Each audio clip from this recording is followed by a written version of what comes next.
কি কি ভয়ঙ্কর দৃশ্য দেখছেন ও আল্লাহর শিক্ষা। আপনারা মনে করতেছেন আমি বুঝি হেরারে অপমান করে বলতেছি না, অপমান না, আপনাদের শিখানোর জন্য বলতেছি। এদের অবস্থা কত বড় ক্ষমতাধর, শেষ পর্যন্ত জঙ্গল সিপা সাফা দিয়ে ভাঙন লাগে, জঙ্গলে গিয়ে কলা পাতার মধ্যে কলা পাতা গায়ে দিয়ে শুয়ে থাকুন লাগে। এই যে একটা অবস্থা, আপনারা যারা আগামী দিনে এরকম ক্ষমতায় যাওয়ার স্বপ্ন দেখতেছেন শিক্ষা নেন। এরকম করলে এরকম হইব, এরকম করলে এটা এখন আপনাদের বলতেছি, এরা তো শেষ হয়ে গেছে হয়ে গা, এরারে আর কই লাভ নাই, আপনারে বলতেছি বাবা যে আপনি যদি এরকম করেন আগামী দিনে, জুলুম করেন, নির্যাতন করেন, মানুষকে মত প্রকাশের অধিকার না দেন, গলায় চেপে ধরেন, মুখে চেপে ধরেন, জিভ চেপে ধরেন, আপনি জুলুম নির্যাতন করেন, যদি আপনি এরকম করেন আপনার অবস্থা এর থেকে বড় ভয়ানক হবে। এটা বলা হলো আমার কথা। আমি খাটো তাদের কি কেন করব?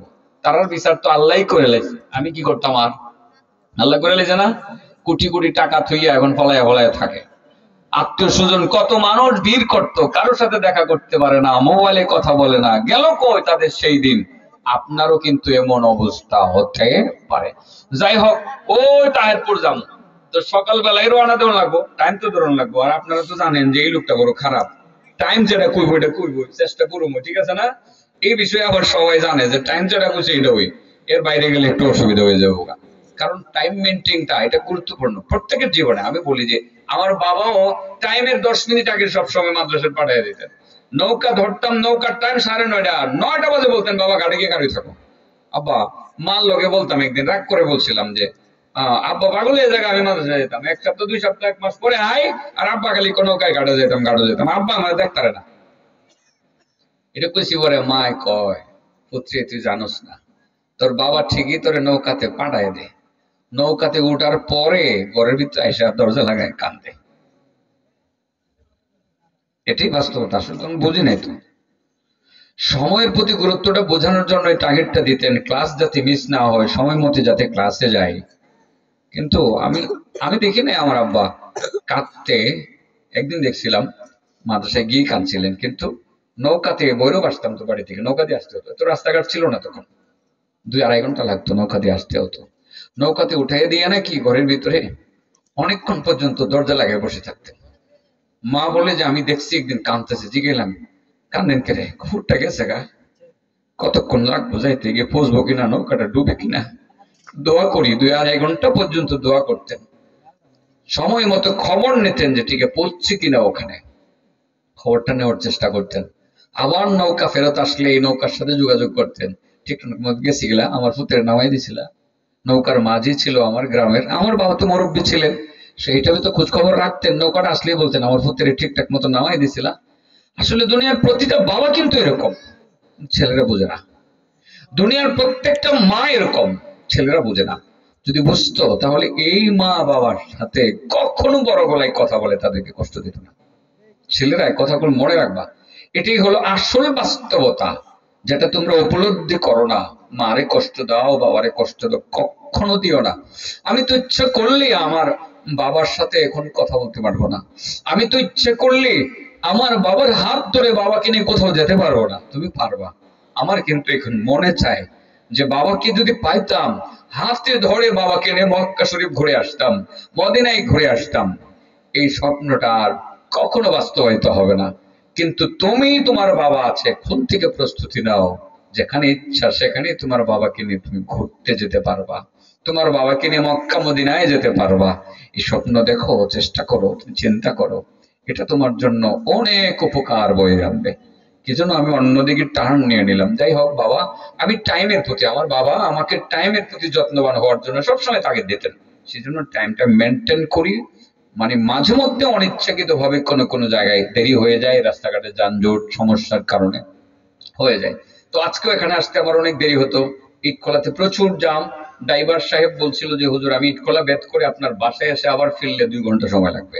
আমি বললাম তুমি ইটখোলায় থাকো, কোনো অসুবিধা নাই, আমি ইটখোলা পাস করে তুমি ভৈরব রোডে গিয়া তুমি একটা বলে মানে মানে শহীদ মিনার এখানে অবস্থান করো। বাসা থেকে বের হয়ে চিপা চাপা দিয়ে গ্রামের ভিতর দিয়ে একটা রিক্সা নিয়ে কিন্তু আমি ঘন্টার সময় লাগিয়ে আমি চলে আসছি সেই মেন রোডে। কেন? আমাকে টাইম ধরে লাগবে এই জন্য। তো অনেকে আমাকে দেখে হাসতেছে কিভাবে রিক্সা দিয়ে চলে। দেখি আমি গাড়ি দিয়ে চলে, আজকে রিক্সা দিয়ে চলে, অনেকে সালাম দিতেছে, আমি কারো কারো দিকে কর্ণপাত করতেছি না, শুধু আসতেছি, কারণ আমাকে টাইম ধরা লাগবে। তো এই টাইমের বিষয়টা কেন্দ্র করে কিন্তু ওই সুনামগঞ্জে টায়ার পরে যাব, সকালবেলা বললাম গাড়িতে উঠলাম, পরিবারকে বললাম খাবার, দুপুরের খাবার দিয়ে দাও, রাস্তা যখন হোটেলে খাবো তখন আধা ঘন্টা সময় লাগবে, আমি টাইম মতো ওখানে বুঝতে পারবো না, খাবারটা গাড়িতে বসেই খাবো। শুরু করলাম গাড়িতে বসে, আউসকান্দি গিয়ে গাড়িতে বসে খাওয়া শুরু করলাম। তো আমি তো একাই গাড়িতে, আরেকজন সঙ্গে আছে, খাইতে অসুবিধা নাই, খাইতেছি আধা ঘন্টা লাগায় রুটি খেয়েছি। সাধারণত গাড়িতে দূরের পথে গেলে রুটি আর ডিম এগুলো দিয়ে দিলে এটা একটু সহজ, একটা আপেল দিয়ে দেওয়া আছে, একটু বেশ সহজ খাবারটা খেয়ে নিলাম, তো ঠান্ডা মাথায় খেয়েছি। ড্রাইভারকে বললাম এক জায়গায় থামাও, হাতটা ধুই, এক জায়গায় থামাইছে, সিলেটে ঢোকার 10 কিলো পূর্বে। গেটটা খোলার পরে দেখি মাদার লম্বা কবর, সুন্দর করে সাজায় থুয়ে দিছে, কাপড় দিয়ে ডেকে থুয়ে দিছে। সামনে একটা উঁচা জায়গার মধ্যে এরকম একটা বালতি ঝুলাই থুয়ে দিছে। কি ঝুলাই থুয়ে দিছে? বালতিটার মধ্যে একটা কভার লাগাইছে, গ্লাসের মধ্যে কভার আছে না, এরকম একটা কভার একবার ডিজাইন করে লাগাইছে, এটার মধ্যে একটা ছিদ্র করছে টাকা পয়সা যাতে দেওয়া যায়। তো লেখছে হযরত দয়াল বাবার বালতিসার মাজার দান বক্স। বালতিসার মাজার পাইছেন? আমার নিজের চোখের দেখা। পরে এই দিন আর সুযোগ হলো না, অন্যদিন আরেক মাহফিলে যাওয়ার পথে থামছি, এক মুরব্বিরে ধরছি, বাবা বালতিসার মাজার বলতে কি বুঝলেন, একটু বুঝাইবেন, উনি কি করতেন, কত বড় কেমন ওলিয়া ছিলেন, কোন জায়গায় লেখাপড়া করছিলেন? না বাবা লেখাপড়া করছে না তো। কি করতো? একটা লেংটি পিনতো আর সারা শরীরে শিকল পেঁচায় রাখতো। কি পেঁচায় রাখতো? শিকল পেঁচায় রাখতো। আর একটা হাতের মধ্যে একটা রান্দা রাখতো, সাদা চকচক করতেছে রান্দা, এটার মধ্যে শিকল পেঁচায় হাতের লোকে লাগায় রাখতো। আর আরেকটা হাতের মধ্যে একটা বালতি লইয়া গ্রামে সিফা সাফাই ঘুরতো, হাঁটতো, এই ছিল তার কাজ। তো বুঝতে পারছেন কেমন আল্লাহর ওলি বাবা। যেই লোকটা লেংটি পরে, মনে হয়েছে কি লোকটা কোনোদিন মসজিদে গেছে? মসজিদে না গিয়ে আল্লাহরে সেজদা না করে কি ওলি হওয়ার কোন সুযোগ আছে? তো এর অত ওলি কম, মানে মানুষ করতাছে সময় আল্লাহর ওলি দিকে সালাম করতেছে, কেউ কেউ সেজদা করতেছে, ওলি। এটা হইলো ভণ্ড ওলি। কি ওলি? আর আপনি ভাবেন আজকে খাঁটি ওলি। কি ওলি? সালাসুমান হাফাযা আলাইহিন্না কানা ওয়ালি হাক্কা। সালাসুমান হাফাযা আলাইহিন্না কানা ওয়ালি হাক্কা ওয়া মান দাইয়াহুন্না কানা আদুওয়ি হাক্কা। মহান আল্লাহ তাআলা বলেন, তিনটা আমলের প্রতি যারা যত্নবান হবে, তিনটা সিঁড়ি অতিক্রম করে যারা উপরে উঠতে পারবে, তারা আমি আল্লাহর খাঁটি ওলি হয়ে যাবে। আর যারা তিনটা সিঁড়ি অতিক্রম করবে না, অবজ্ঞা করবে, বৃদ্ধাঙ্গুলি দেখাবে, তারা আমি আল্লাহর খাঁটি দুশমন হয়ে যাবে। আমরা আল্লাহর ওলি হতে চাই না, দুশমন হতে চাই। ওলি হওয়ার জন্য তিনটা কাজের প্রতি যত্নবান হওয়া লাগবে। এক নাম্বার কাজ, এক নাম্বার সিঁড়ির নাম হইল আসসালাত। শুধু সালাত বললে চলবে না, হুজুরে বলে গেছেন, হেডেই কিন্তু বলতে চাইতেছি। এক নাম্বার হইল নামাজ, শুধু নামাজ না, মুহাফাজা আলাস সালাহ। হাফাজা বলা হয়েছে, এক নাম্বার হলো নামাজের প্রতি যত্নবান হওয়া। যত্ন সহকারে নামাজ, আল্লাহর যে বান্দা যত্ন সহকারে নামাজ পড়বে, গুরুত্ব দিয়ে যারা নামাজ আদায় করবে, তারা আল্লাহর ওলি হওয়ার প্রথম সিঁড়িতে পা রাখতে পারবে। আর প্রথম সিঁড়িতে পা রাখার পরে আর মাত্র 2টা সিঁড়ি বাকি, ওই 2টা সিঁড়ি ওঠার পরে আপনি সরাসরি আল্লাহর ওলি হয়ে যাবে। বলেন একটা সিঁড়ির নাম কি? না নামাজ। হ্যাঁ, যত্ন সহকারে নামাজ। ঠিক আছে না ভাই সাহেব? কি নামাজ? যত্ন সহকারে নামাজ। আরে বাবা, নামাজ তো অনেকই পরে, আগে তো বলছি, নাম মুসল্লি, ঠিকানা জাহান্নাম। এটা আল্লাহ কোরআনে আছে না? নাম কি? মুসল্লি কারে কয়? যে রিক্সা চালায় রে, যে কৃষি কাজ করে তারে কারে কয়? যে নামাজ পড়ে। যে কি পড়ে? যে নামাজ পড়ে তারে মুসল্লি কয়। আর মুসল্লি হইলেই তো আপনি আল্লাহর প্রিয় বান্দা হইলেন না। ঠিক আছে না? যত্ন সহকারে নামাজ পড়তে হইব, নামাজ পড়লে চলবে না। বহু মানুষ পরিচয় নাম তার মুসল্লি, ঠিকানা কোথায়? আল্লাহ কোরআনে বলছে সব। ফাওয়াইলুল লিল মুসাল্লিন আল্লাযীনা হুম আন সালাতিহিম সাহুন الذين هم يراءون ويمنعون الماعون। আল্লাহ বলেন মুসল্লি দুজকে যাবে, মুসল্লিরা দুজকে যাবে। তিন প্রকার মুসল্লি, নাম তাদের মুসল্লি কিন্তু ঠিকানা জাহান্নাম। কয় প্রকার মুসল্লি, ঠিকানা জাহান্নাম? এর কথা কইলাইতাম। তিন প্রকার মুসল্লি যে দুজকে যাইব, নামাজ পড়ার পরে হেদের কথা কইলাইতাম, কইলাই। তাহলে আগে এক তো বুঝাই লই, আল্লাহর ওলি হওয়ার সিঁড়ি কয়টা? এক নম্বর কি? যত্ন সহকারে নামাজ। তার মানে সময় মতো নামাজ পড়া লাগবে। ফজরের নামাজ সময় মতো পড়া লাগবে, জোহরের নামাজ সময় মতো পড়া লাগবে, আসরের নামাজ সময়ের ভিতরে পড়া লাগবে, মাগরিবের নামাজ সময়ের ভিতরে পড়া লাগবে, এশার নামাজ সময়ের ভিতরে পড়া লাগবে। নামাজের সময়ের প্রতি যত্নবান হওয়া লাগবে, রুকু সিজদাগুলোর প্রতি যত্নবান হওয়া লাগবে।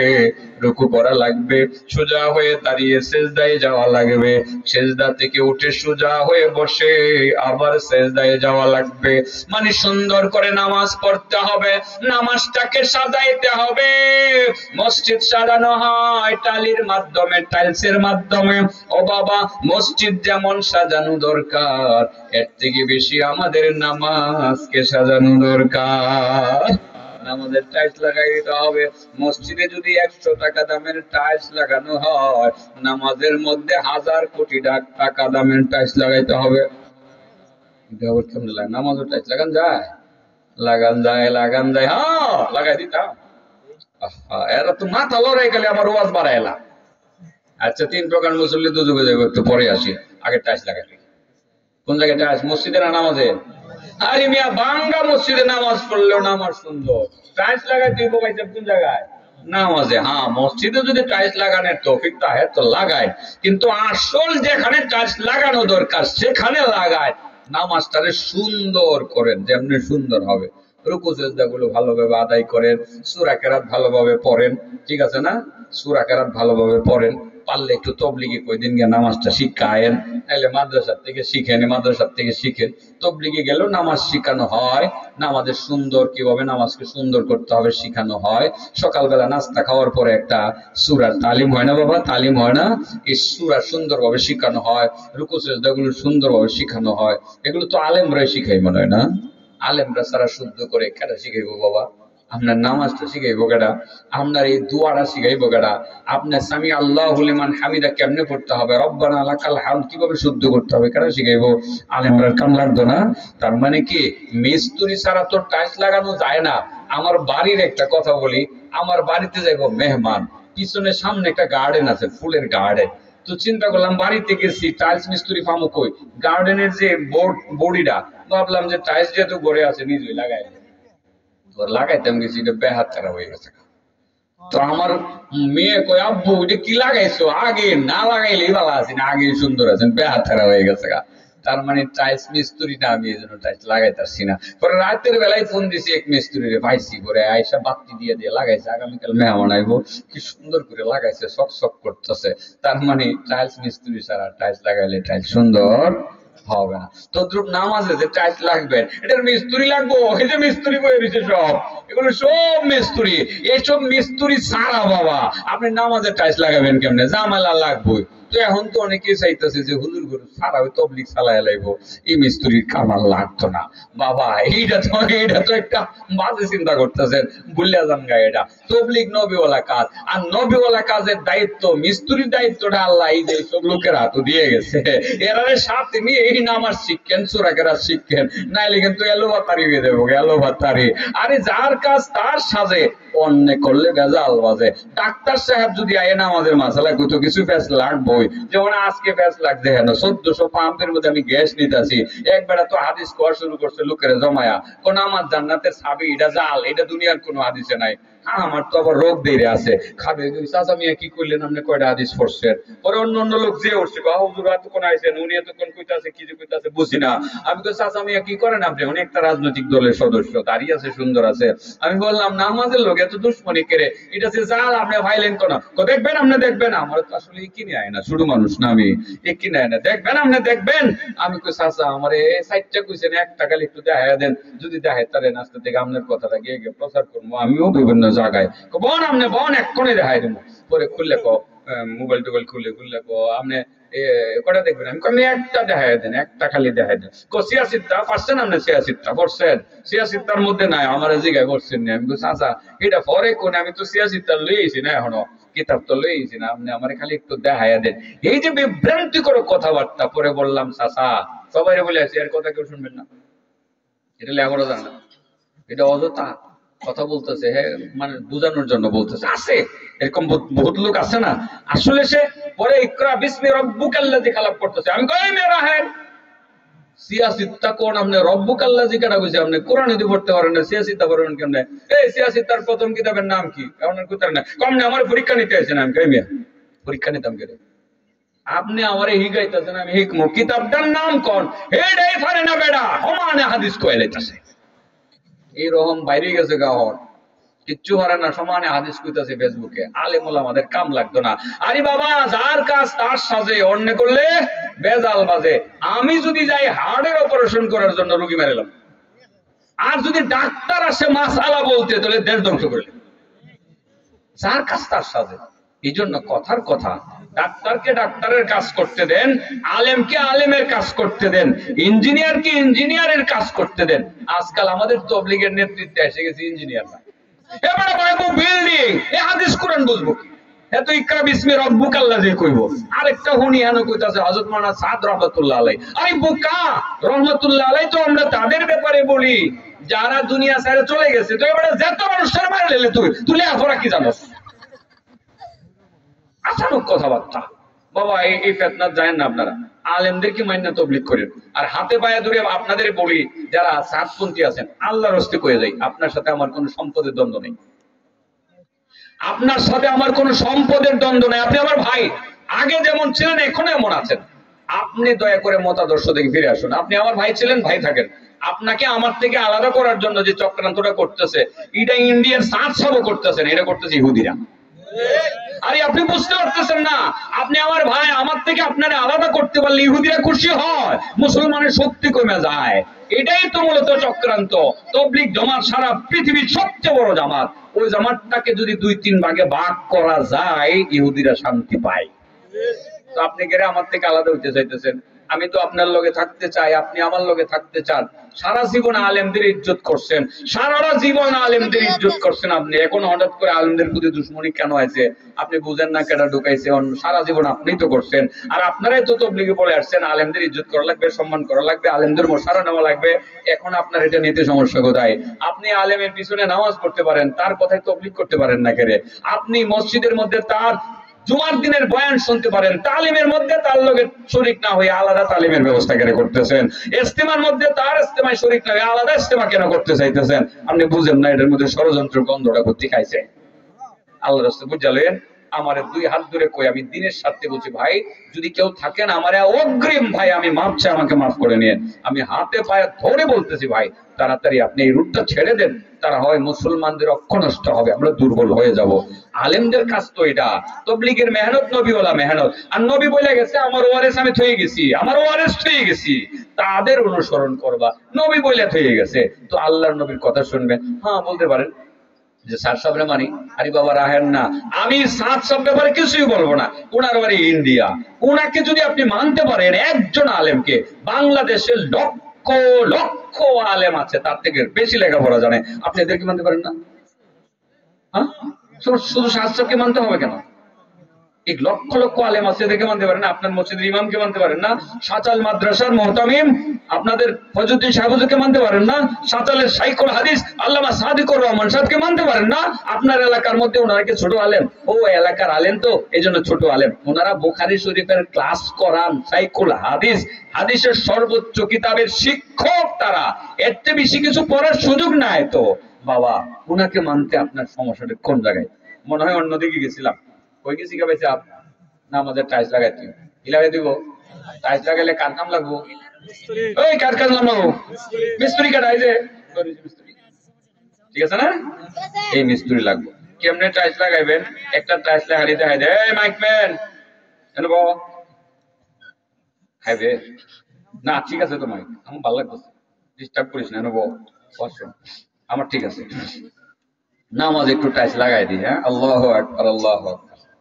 সুন্দরভাবে সূরা কেরাত পড়বেন, শুদ্ধ করে পড়বেন, আল্লাহু আকবার ভালো করে বলবেন। হ্যাঁ, সামি আল্লাহু লিমান হামিদা সুন্দর করে বলবেন। রব্বানা লাকাল হামদ, কেমনে বলবেন? রব্বানা লাকাল হামদ, সুন্দরভাবে বলবেন। নামাজের মধ্যে প্লাস্টার করে লাইলেন, প্লাস্টার। এরপর যদি মনে করেন আপনি টাইলস লাগাইবেন, আল্লাহর নবী যেইভাবে টাইলস লাগাইতে বলছেন এইভাবে টাইলস লাগাই দিবেন। যদি মনে করেন আরো সুন্দর করবেন তো বলেন হামদান, বলেন হামদান কাসীরান তাইয়িবান মুবারাকান ফি, আবার বলেন হামদান কাসীরান তাইয়িবান মুবারাকান ফি, আবার বলেন হামদান কাসীরান তাইয়িবান মুবারাকান ফি। এটা যদি আরেকটু বাড়ায় বলতে পারেন সামি আল্লাহু লিমান হামিদা রব্বানা লাকাল হামদ, সুন্দর হয়ে গেল। এরপরে যদি হামদান কাসীরান তাইয়িবান মুবারাকান ফি বলতে পারেন আরো সুন্দর হয়ে গেল। টাইলস লেগে গেল, এবার টাইলস লেগে গেল। এটা লাগলে যে কি লাভ হয় রে বাবা, আমার নবী হাদিসের মধ্যে বলছেন, কইতামনি সহিহ বুখারীর হাদিস। আল্লাহু আকবার। আশেপাশে ওয়াজটা করে গেছি, করলাম নইলে আমার একটা রিকোয়েস্ট করছে একজনে, হুজুর এই দিনের তাদের কই তুই তো হ্যাঁ এর সুলতা দুই চার জন তো আইছেন, বেশি আইছেন টাইছেন। হ্যাঁ হ্যাঁ হ্যাঁ হ্যাঁ হ্যাঁ, যে করলাম নইলে একজন রিকোয়েস্ট করছে, আরেকটা লেখা লইয়েছিলাম আমাকে। হ্যাঁ দরকার। আচ্ছা ভাই তোমরা সাপোর্ট করলে কি করতাম, একজনে চাইলে এখন এটা করুন লাগে। সাধারণত আমি আশেপাশে এক সাবজেক্ট কই না, কাগজ লেখা লুয়ে আর কি। তো যাই হোক, এটা মনে হয় লাভ হইব, এটার মধ্যে আল্লাহর ওলি এবার সিঁড়ি খুঁজে পাবেন তো লাভ হইব। এক নম্বর যত্ন সহকারে নামাজ, তাই না? এবার হামদান কাসীরান পরে যদি নামাজের টাইলস লাগাই দেন কি লাভ হবে? আমার নবী রাসূল কারীম সাল্লাল্লাহু আলাইহি ওয়াসাল্লাম নামাজে দাঁড়াইলেন, নামাজে গিয়ে রুকুতে গেলেন, রুকু থেকে উঠলেন, সামি আল্লাহু লিমান হামিদা। মুসল্লিরা সবাই বললেন রব্বানা লাকাল হামদ। একজন মাত্র মুসল্লি বাড়ায়া বললেন হামদান কাসীরান তাইয়িবান মুবারাকান ফি। আমার নবী নামাজের ভিতর থেকে বুঝতে পারছেন মুসল্লিরা সবাই বলল রব্বানা ওয়া লাকাল হামদ অথবা লাকাল হামদ, দুটি শুদ্ধ আছে। সবাই বলল রব্বানা লাকাল হামদ ওয়া লাকাল হামদ। একজন শুধুমাত্র বলল হামদান কাসীরান তাইয়িবান মুবারাকান ফি। ফালাম্মান সারাফা, আমার নবী যখন এবার সালাম ফিরাইলেন, সালাম ফিরাইয়া নবী করিম সাল্লাল্লাহু আলাইহি ওয়াসাল্লাম ডেকে বললেন মানিল মুতাকাল্লিম, মানিল মুতাকাল্লিম, ও আল্লাহর বান্দা তুমি কে রে, তুমি কে? হামদান কাসীরান তাইয়িবান মুবারাকান ফি, তুমি উচ্চারণ করলা, তুমি কে, তুমি কে? সাহাবী ফিরে এসে বললেন আনাল মুতাকাল্লিম ইয়া রাসূলুল্লাহ, ওগো নবীজি আমি হইলাম মুতাকাল্লিম, আমি বলছি হামদান কাসীরান তাইয়িবান মুবারাকান ফি। আল্লাহ রাসূল বলেন হ্যাঁ তুমি নামাজটারে সুন্দর করলা, টাইলস লাগাইয়া দিলা, অনেক সুন্দর করলা। ও সাহাবী তুমি জানোনি, তুমি যখন হামদান কাসীরান তাইয়িবান মুবারাকান ফি বলছিলা আমি কি দেখছিলাম? ইয়া রাসূলুল্লাহ কি দেখছিলেন? রাআইতু বিদআতান ওয়া সালাসিনা মালাকান ইয়াবতাদিরুনাহা আইয়ুহুম ইয়াকতুবুহা আউয়াল। আমি দেখছিলাম কম পক্ষে 30 জন ফেরেশতা দুনিয়ার বুকে নেমে গেছে। নেমে গিয়ে তুমি যখন বলছিলা তোমার আমলটা নিয়ে কারাকারি লেগে গেছে, কার আগে কে লিখবে, লিখে মহান আল্লাহর দরবারে পৌঁছাইয়া দিবে। সুবহানাল্লাহ। নামাজকে সুন্দর করার এত লাভ। আর সুন্দর নামাজ, যত্ন সহকারে নামাজই হলো মূলত আল্লাহর ওলি হওয়ার 1 নম্বর সিঁড়ি। বুঝাইতে পারছি? আর যারা নামাজ সুন্দর করবে না, অলসতা করবে, নামাজ এরকম নামাজি আছে, 3 প্রকার নামাজি আছে, নাম তাদের মুসল্লি, ঠিকানা কোথায়? এদের পরিচয় দিয়ালাই। ফাওয়াইলুল লিল মুসাল্লিন, বলো ফাওয়াইলুল লিল মুসাল্লিন আল্লাযীনা হুম আন সালাতিহিম সাহুন আল্লাযীনা হুম ইউরাউন ওয়া ইয়ামনাউনাল মাউন। আল্লাহ বলেন 3 প্রকার মুসল্লি, নাম তাদের মুসল্লি, কিন্তু ঠিকানা জাহান্নাম।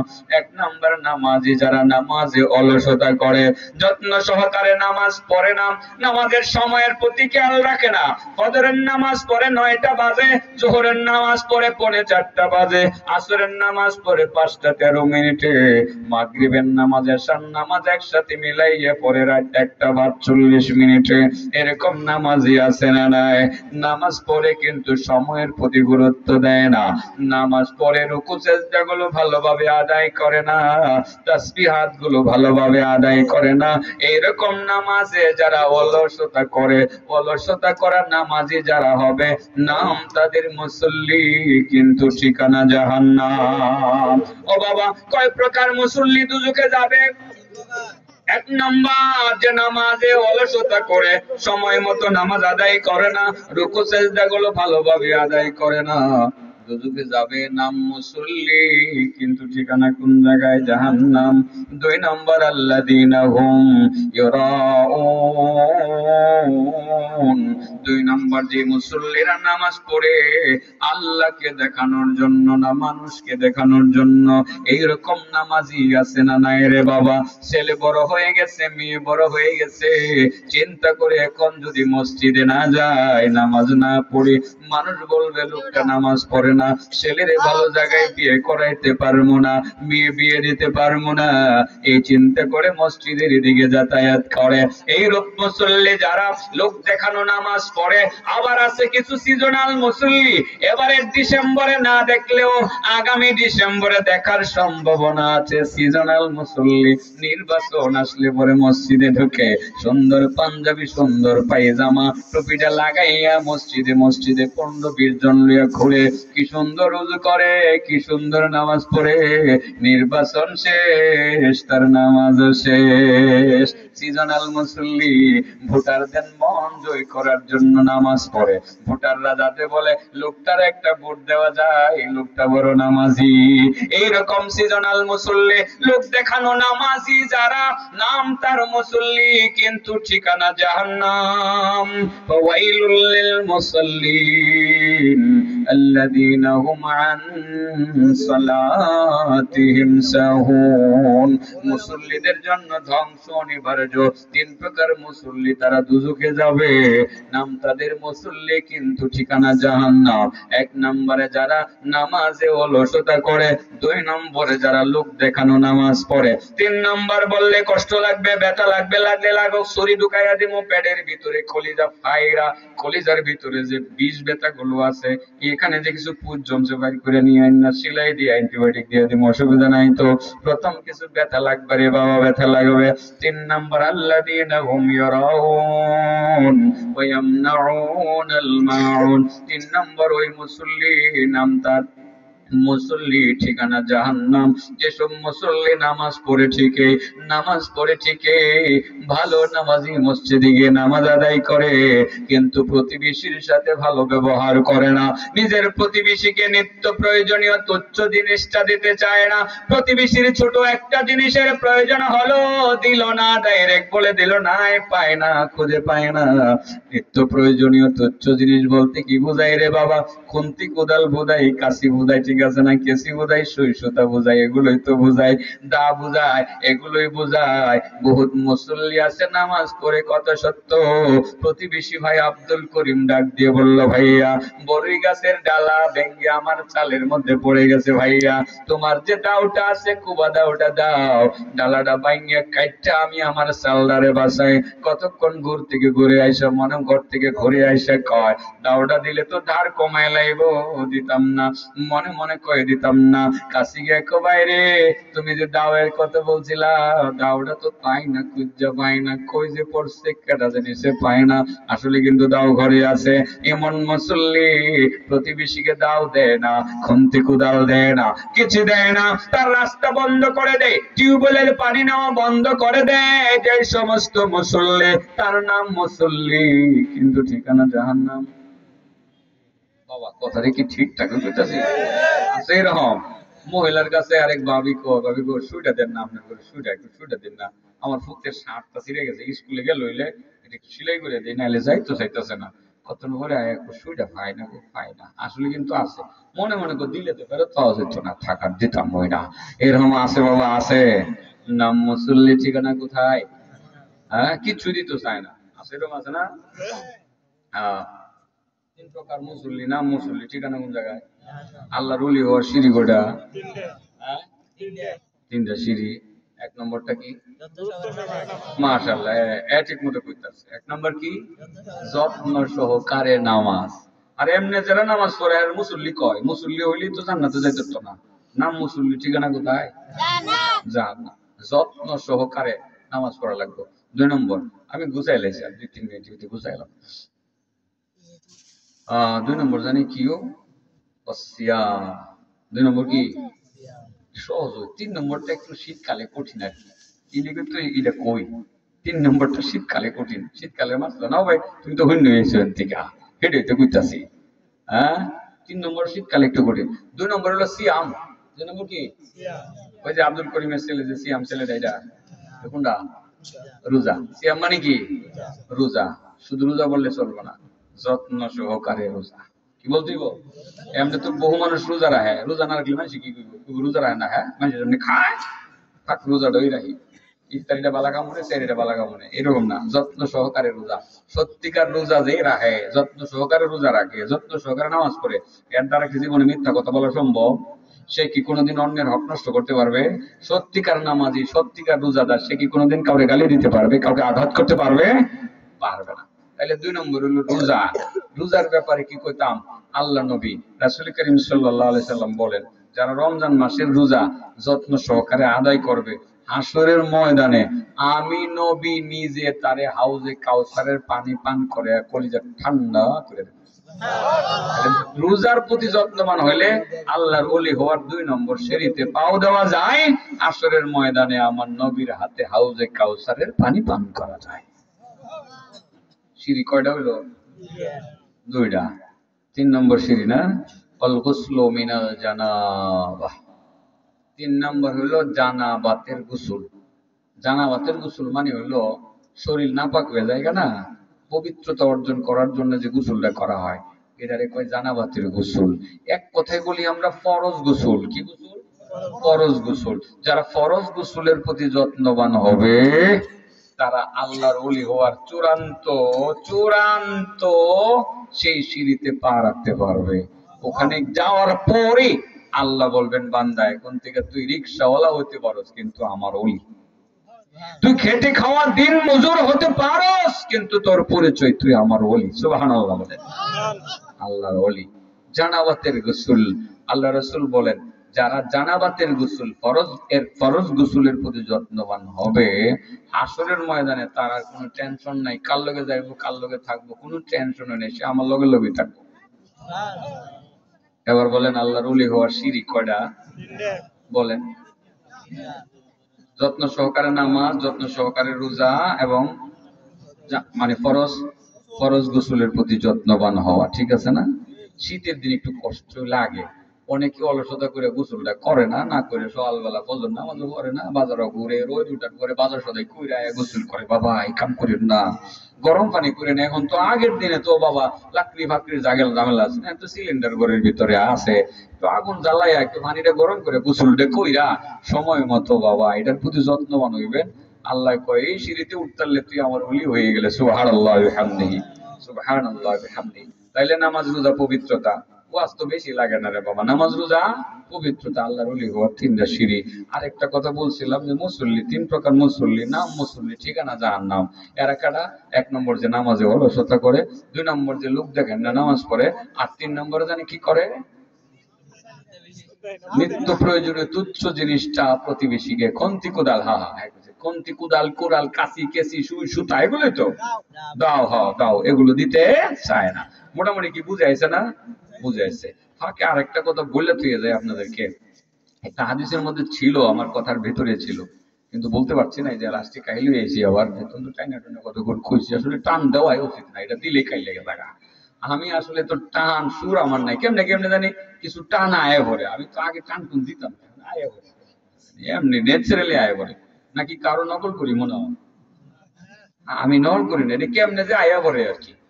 টান টুন দিতে গেলে একটু শরীরে শক্তি লাগে, আয়া ভরে টান। আমার ছেলেবেলের মাঝে মধ্যে হুজুর একটু টান টুন দিয়ে তো একটু দেই আর কি। এটা যেটা না দিলেই বলা অনেকক্ষণ কথা কোন যায়। এর ভিতরে আইসা পড়ছিল একটা কথা বাবা, আল্লাহ রাসূল সাল্লাল্লাহু আলাইহি ওয়াসাল্লামের একটি হাদিস আইসা পড়ছিল, বলতে পারলাম না। আসলে প্রতিবেশীর নিত্য প্রয়োজনীয় তুচ্ছ জিনিসটা দিবেন। বলেন তো দেখি, যে আল্লাহর বান্দা যারা নামাজ পড়ে কোরআন পড়ে তারা তো আমার আল্লাহর নিকটতম প্রতিবেশী, ঠিক আছে না? তো এদের প্রতি একটু সদয় হয়ে তাদের কি কিছু দেওয়া দরকার আছে না? কি মাদ্রাসা মসজিদ গুলো কিন্তু আপনাদের জন্য অপেক্ষায় থাকে। একটু বাবা এদিকে একটু খেয়াল রাখেন, আপনাদেরকে শুধু অনুরোধটুকু করে গেলাম। মাদ্রাসাটা যে দুরবস্থা দেখছি, আগেও আইছিলাম, এইরকম এর কোনো উন্নতি দেখি না। কিন্তু আলহামদুলিল্লাহ লেখাপড়া তো ঠিকই হইতেছে, এখান থেকে তো ঠিকই হাফেজ, এখান থেকে ঠিকই ছাত্র পয়দা হয়ে অন্য জায়গায় বের হয়ে যাইতেছে না? এই দিনই প্রতিষ্ঠানে আপনি একটা কথা মনে রাখবেন, এসব দিনই প্রতিষ্ঠানে টাকা পয়সা দেওয়া মানেই হলো এই যে ছাত্রগুলো এখান থেকে বের হবে, তারা যখন আলেম হবে, হাসরের ময়দানে যখন আল্লাহ তাদেরকে আগে জান্নাতে যাওয়ার জন্য বলবে, তারা কিন্তু আল্লাহর কাছে রিকোয়েস্ট করে বলবে, আল্লাহ যাদের দান অনুদান নিয়ে মাদ্রাসা হয়েছিল, যেই মাদ্রাসায় লেখাপড়া করছিলাম, আল্লাহ তুমি যদি অনুমতি দাও তাদেরকে সামনে দিয়ে আমরা একটু পিছনে পিছনে যাইতাম। সুবহানাল্লাহ। এইসব দিনই প্রতিষ্ঠানে যারা দান করবে, তারা এই প্রতিষ্ঠান থেকে যত আলেম পয়দা হবে তাদের আগে জান্নাতে যাবে। কেমনে? আল্লাহ তাদেরকে ইজ্জত দিবে ঠিকই, কিন্তু তারা ইচ্ছা করে সামনে দিয়ে পিছনে পিছনে হাইটে হাইটে। বিষয়টা মাথায় রাখবেন তো সবাই ইনশাআল্লাহ। যে কথাগুলো বললাম, আল্লাহ আমাদের সবাইকে গুরুত্ব দিয়ে আমল করার তৌফিক দান করুন। ওয়া আখিরু দাওয়ানা আনিল হামদুলিল্লাহি রাব্বিল আলামিন। আসসালামু আলাইকুম ওয়া রাহমাতুল্লাহি ওয়া বারাকাতুহু।